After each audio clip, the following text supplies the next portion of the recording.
महाराष्ट्रात इंधन दरवाढी विरोधात आणि कांदा प्रश्नी विरोधक आक्रमक झालेले आहेत।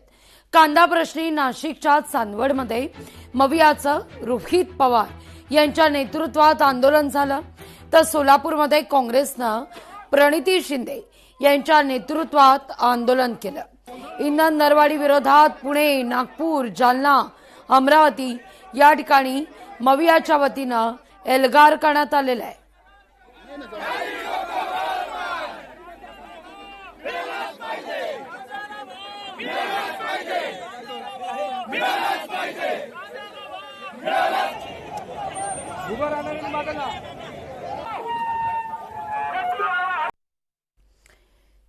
तर चांदवडमधील आंदोलनात शेतकऱ्यांनी मेलोडी चॉकलेट वाटलंय।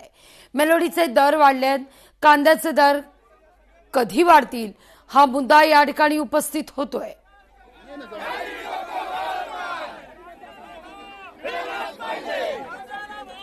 या सगळ्याचा आढावा घेण्यात आलाय आपले प्रतिनिधी रईस शेख यांनी। या आंदोलनामध्ये शेतकऱ्यांनी मेलोडी चॉकलेटचा वाटप केले। आपण पाहू शकतो त्या शेतकऱ्यांना इकडे मेलोडी चॉकलेट वाटण्यात येते।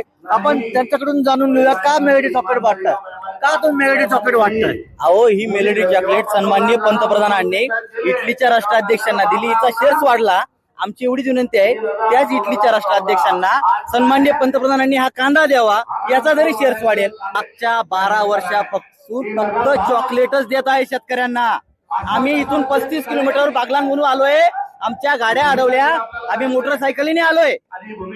आम्हाला या शासनाला सांगायचंय, तुम्ही गाड्या अडवा, तुम्ही आमचा विचार नाही अडवू शकत, आणि आमचा विचार एकच आहे, हे नाकर्ते भाजप सरकार हे आम्ही पायाखाली तुडवणारच।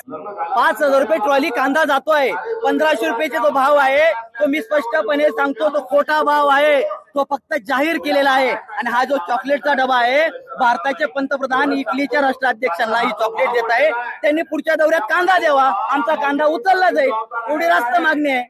एकूणच आपण पाहिलं का पंतप्रधान यांनी मेलोडी चॉकलेट दिले, त्याचे शेअर्स वाढले आणि त्याच्या दरामध्ये वाढ झाली।